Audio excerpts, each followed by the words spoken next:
The best F1 cars in history to ever exist. How do I make a list like this? Where do I start? These are the few of many questions I ask myself, because throughout history there have been many great F1 cars. So I googled, and I found that every website has a conflicting story.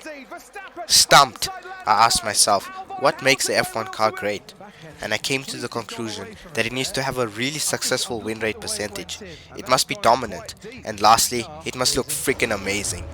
So without wasting any more time, this is the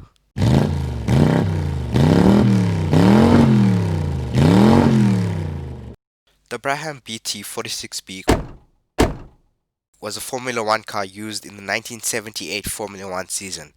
It's commonly referred to as the fan car. The fan was used to increase the amount of downforce on the car.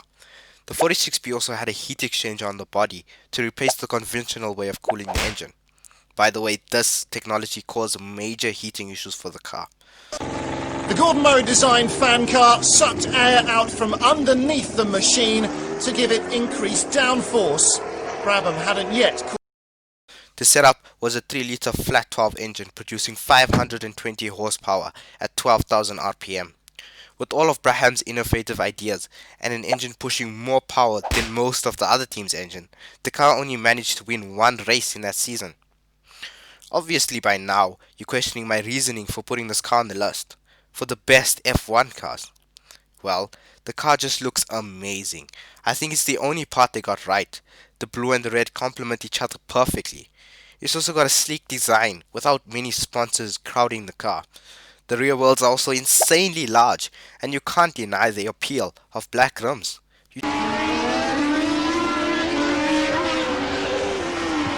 The Austrian passed his first checkered flag of the year and the familiar taste of success.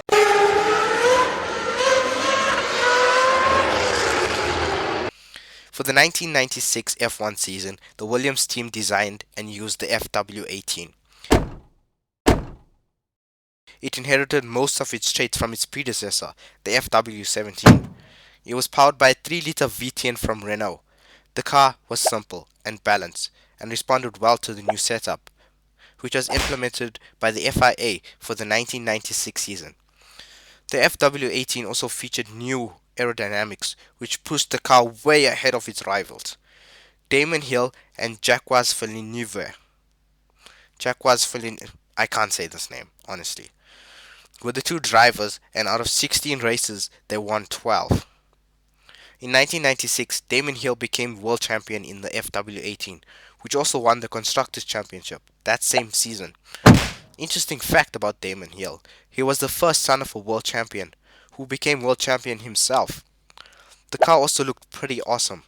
I will admit that it's my least favorite looking car on this list, and you can admit that too, but it wasn't awful. The sort of dark blue with the gold bordering the shape was unique, and the hint of red just completed the look of the car. The aerodynamics was also not too aggressive, but looked mean at the same time. And did you notice the black wheels? So in conclusion, the car was balanced in every aspect, and because of that, it was one of the greatest F1 cars of the 90s.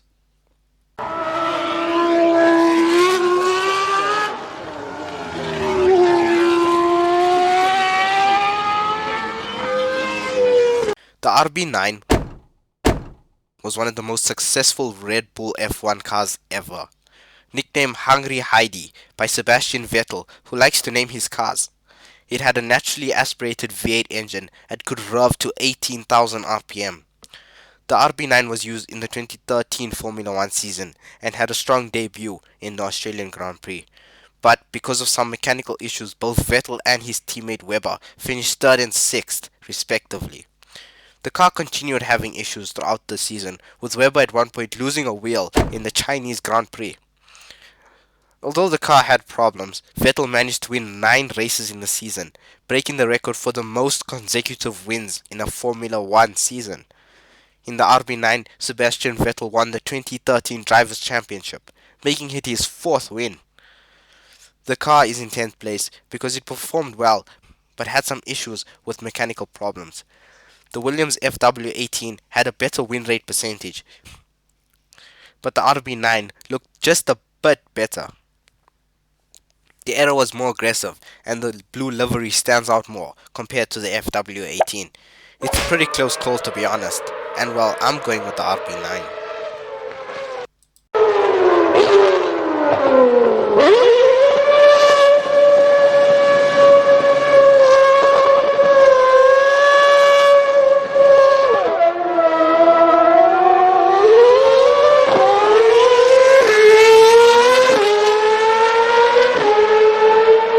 One of the best looking F1 cars of its era, and in the hands of the most famous and successful F1 champions, the Lotus 25 Climax. It featured the first monocoque chassis in the history of Formula 1. A monocoque design means the load of the structure is supported by the external skin, sort of like an egg. It was basically a coffin attached to a V8 engine. In my opinion, the best era of F1 racing. With Jim Clark behind the wheel, the Lotus 25 was dominant. It didn't have a great start in the 1962 F1 season, as the 25, due to some mechanical issues here and there, cost Jim Clark his world championship. However, in 63, the Lotus 25 paid off, giving him his first world championship, winning 7 races that season. The car was so successful that they used it well into the 1965 season. In its time, the 25 gave Clark 2 world championships and won 2 consecutive constructor championships.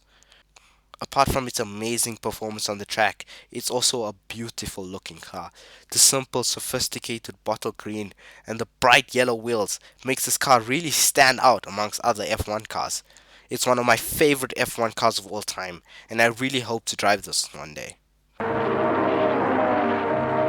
Jim Clark took the lead right from the word go. John Surtees occupied second place for most of the distance. The Ferrari Tipo 500 was an F1 car used in the 1952 season. At the time, after Alfa Romeo decided not to compete anymore, the Tipo 500 was the only car on the grid that was specifically designed for F1. Other teams were using the cars from the Formula 2 division. Ferrari used an inline-4 engine that was mounted behind the front wheels to improve the weight distribution.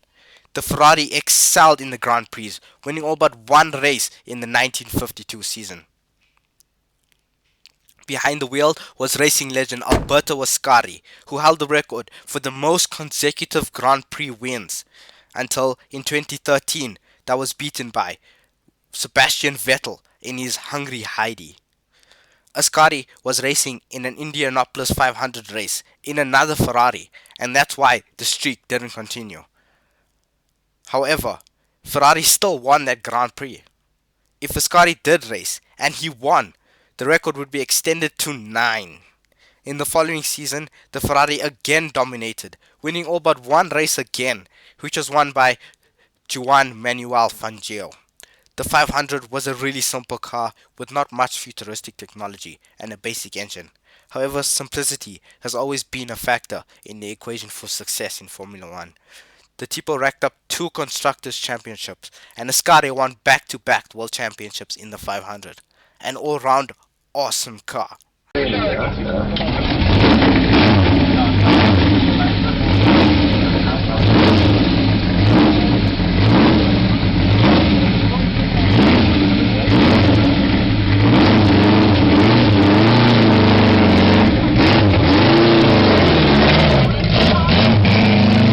F1 was always a place for manufacturers to test new innovative technology, and the Lotus team was no different.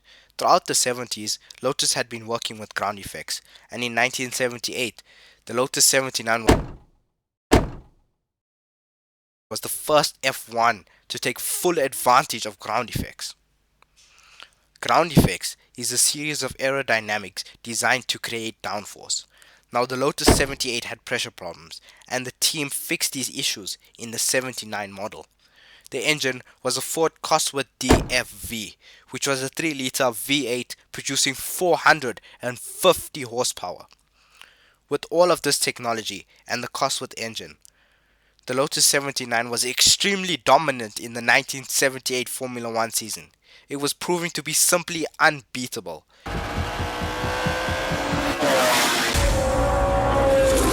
It won 6 races, and the true rival of the Lotus was the Ferrari 312 T3 and the fan car. Mario Andretti was the world champion in 78, and Lotus also took the Constructors' Championship. In the 79 season, Lotus replaced the 79 with the 80, but that was a total disaster, so they went back to the 79, which only managed to take a few podiums. The legacy of the 79 Lotus is in its innovative and revolutionary use of ground effects, which was the basis of many future F1 cars like the Ferrari 312 T4. The Lotus 79 also was an exquisite looking car. The black and gold complemented each other perfectly. A simple design but extraordinary. I don't think I've ever seen an F1 car that displays its sponsors in just one color. The John Player Special is truly one of the greats.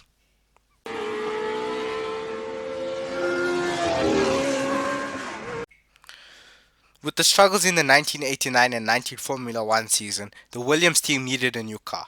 What they came up with for the 1991 season was the FW18B. It was one of the most technologically advanced cars on the grid, and by the end of the 1992 season, it had traction control and an active suspension setup. At the beginning of the 1991 season, the car had some struggles performing, with only 7 wins between Nigel Mansell and Riccardo Patrese. Things turned around for the Williams team and Nigel Mansell, who had 9 wins in the season. They took the Constructors' and Drivers' Championship in 1992. Apart from the performance on the track, the design was also amazing. The aero on the car wasn't too much aggressive, but still produced a superb amount of downforce. Delivery was also in sync with the car. It was just perfection, and so was the 1992 season. Everything was in sync, and that's what a team needs in order to be victorious, and they were. Definitely one of the best F1 cars to ever exist. And again, black wheels.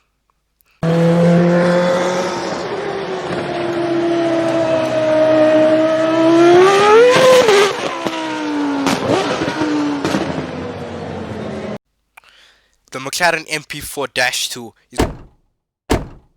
is one of the most dominant and successful F1 cars in the 1980s. At the start of the 1984 season, Niki Lauda, a veteran of the sport, was teamed up with Alain Prost, another successful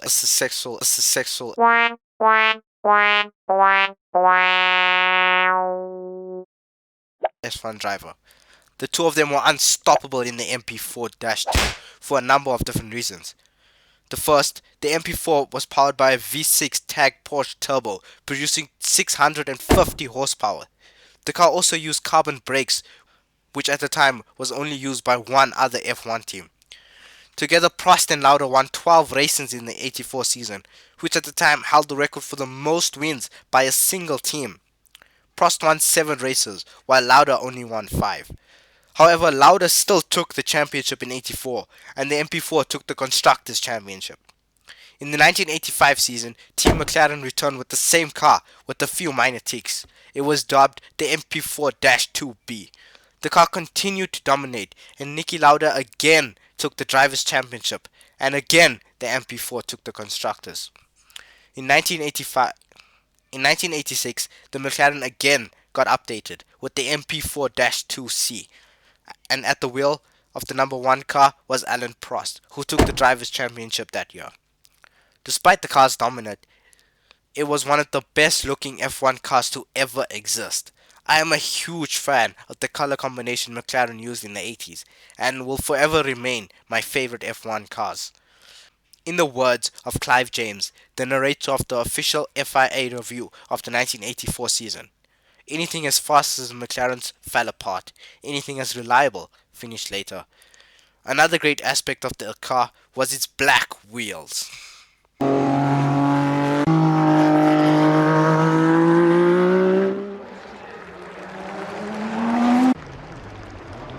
For the 2015 season, Mercedes used the W06 hybrid.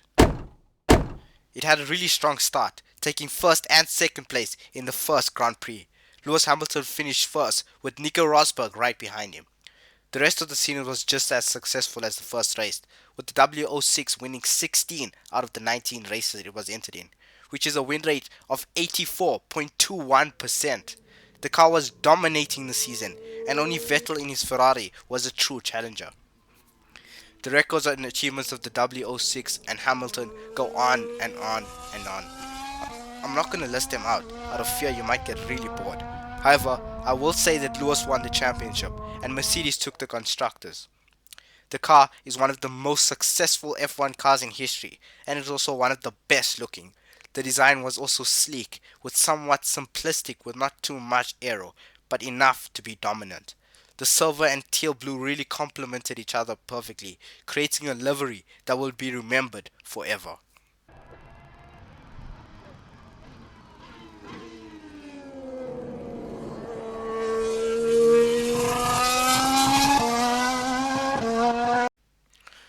The Germans lost the war, but this car was the third greatest F1 car to ever exist. I'm of course talking about the Mercedes-Benz W196. It was used in the 1954 and 1955 Formula 1 season. The W196 was powered by a fuel-injected supercharged 2.5-litre V12, producing 319 horsepower at 10,000 RPM. With an effective aerodynamic design and a revolutionary technology, the W196 managed to win 9 out of 12 races, with legendary F1 driver Juan Manuel Fangio behind the wheel.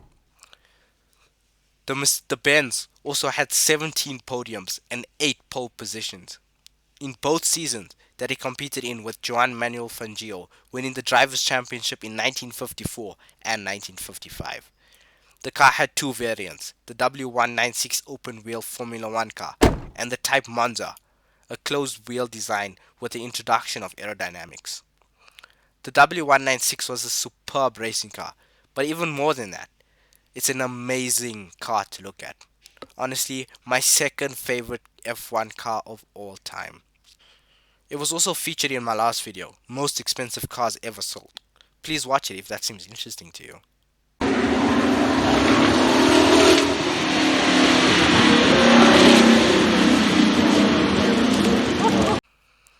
Probably the most iconic and recognized F1 car in history, in the hands of arguably the greatest racing driver of all time, Michael Schumacher. It debuted in the 2002 Brazilian Grand Prix, and on its first race, Schumacher took first place. What followed was domination, the likes of which has not been seen since the 1988 Formula 1 season, which is the next car on my list. The Ferrari won 15 out of 19 races, and Michael never finished below second place, which is insane. The Ferrari 2002 was so dominant that the first and second place in the World Championship was the Ferrari. That year, Schumacher won the championship, and also in the following year with the same car. The F2002 brought home the Constructors' Championship in 2003 and 2002. Apart from the performance on the grid, the car can only be described as incredible. The F2002, what is known now as the iconic Ferrari red, was just impeccable, with all the traces of white on the car really balanced the livery, creating a subtle yet monstrous look.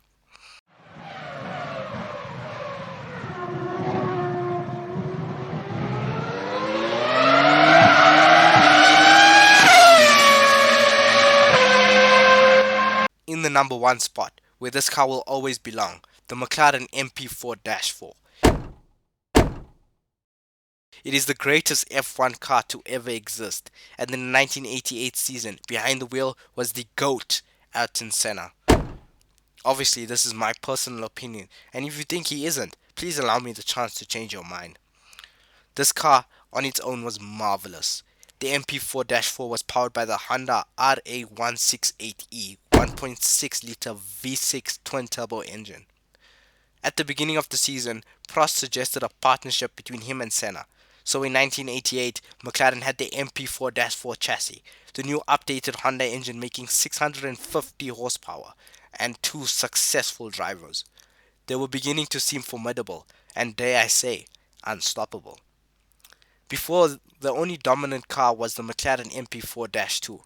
However, the new MP4-4 overshadowed this car not only in its win rate, but also in qualifying. Out of 16 races, Senna and Prost took 15 pole positions, and won 15 races, which is a win rate of 93.75, the likes of which have never been seen since. Senna and Prost only lost that one race because of a rare engine failure, and Senna crashed. Ayrton that season took a record 13 pole positions. He set 10 lap records and won 12 races. But the domination of the MP4 can clearly be seen at San Marino, the second race of the season. Senna and Prost lapped the whole Imola circuit in the 1 minute 27 seconds range, while the other cars never came close to the 1 minute 30-second mark.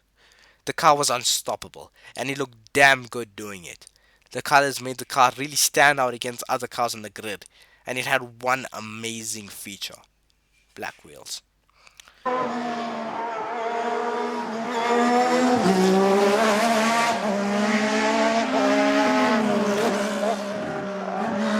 As I was compiling this list, I noticed a few patterns emerging.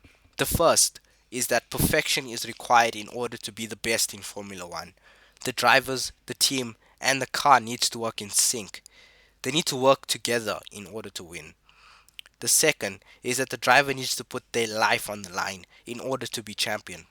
The sport is unlike any other that requires a love and passion so deep, so immense, that the drivers are willing to risk their lives to win, to be the best. I wasn't much of a real fan when I started making lists, but by the end, I'm hooked. If you enjoyed this video as much as I liked making it, then please like it and subscribe. I would really appreciate it. And if you have any suggestions about anything, tell me.